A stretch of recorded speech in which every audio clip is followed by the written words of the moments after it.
Chapter 29 Penance of Vasishtha. Om Shri Ganeshaya Namaha.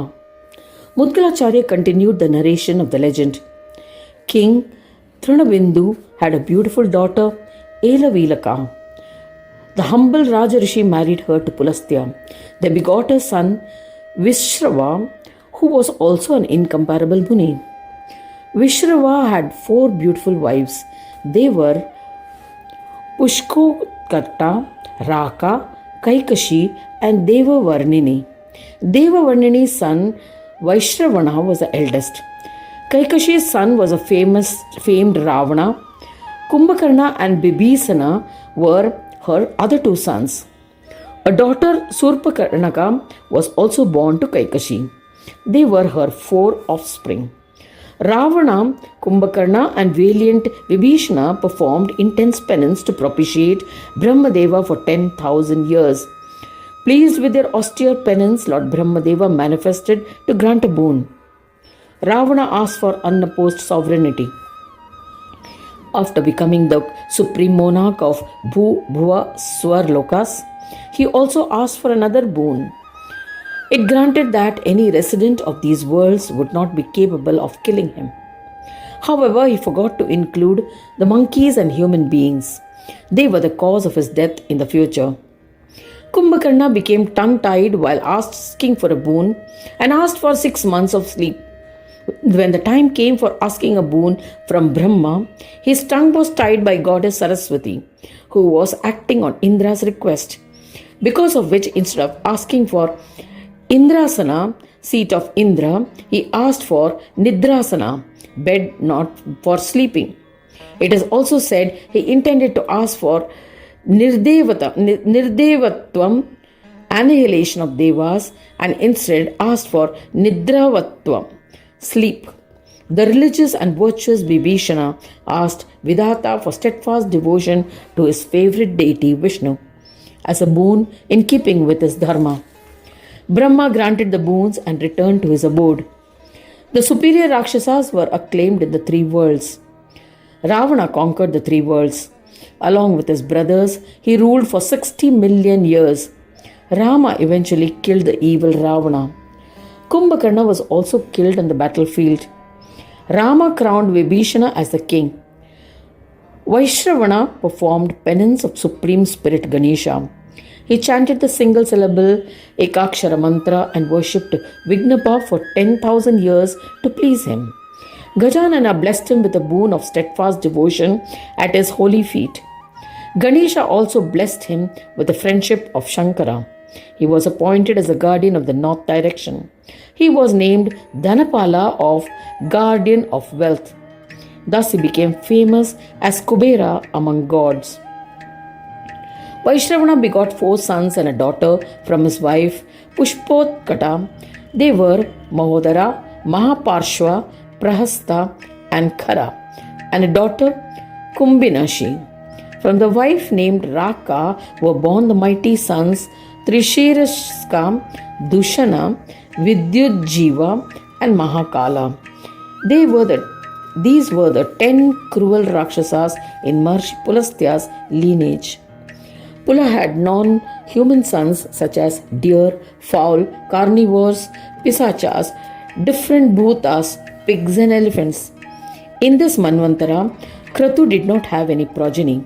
But in the next Manvantara, he was Marichi's son Kashyapa, who later became Prajapati, lord of people. Bhrigu Muni's son was the intelligent Kavya Shukracharya, who became the Acharya of the Daityas.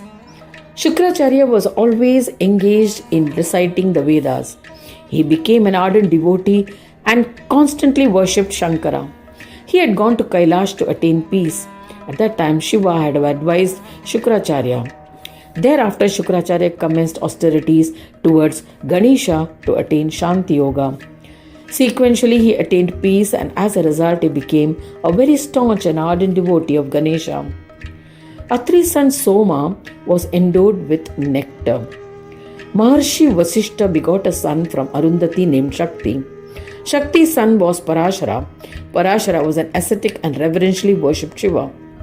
Once Parashara asked his grandfather Vasishtha, the omniscient one, well versed in the scriptures and worshipped by all and competent in all karmas, about the path of attaining yogic peace. Parashara asked, Lord Shiva is devoid of any infatuations, mohahina. He is indestructible and neti Brahma. How can such a Brahma who is free of illusions become infatuated and confused? Mudgalacharya continued the narration. Affectionately answering the query of his grandson Parashara, Vasishtha elucidated the path to eternal Shanti Yoga. Vasishtha said, O son, I shall expound the Shanti Yoga which had been imparted to me by Brahmadeva. I had travelled extensively to attain peace, yet I was unable to achieve it. So I approached the superior Lord Brahma, the most respected in the three worlds. O son, I saw that he was worshipping an idol of Ganesha with great devotion. I stood there in prayer. Brahmadeva completed the puja and entered the assembly. I bowed to him in reverence and asked humbly, O Lord, there is no doubt that all the beings, bhutas in this world, are created from you and absorbed into you.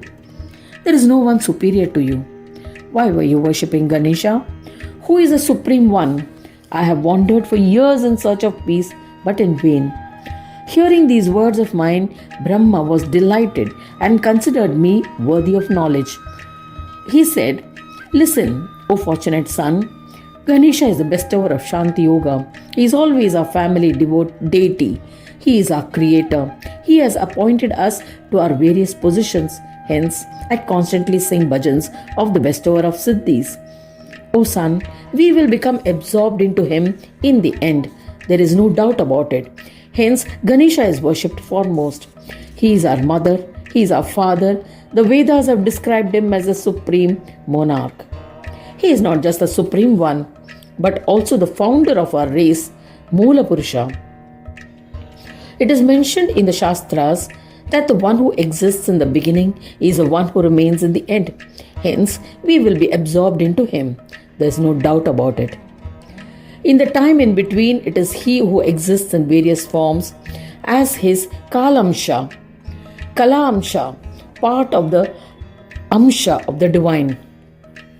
O son, we are his Kala-amsha. O son, if you wish to have peace, I shall explain the path in brief.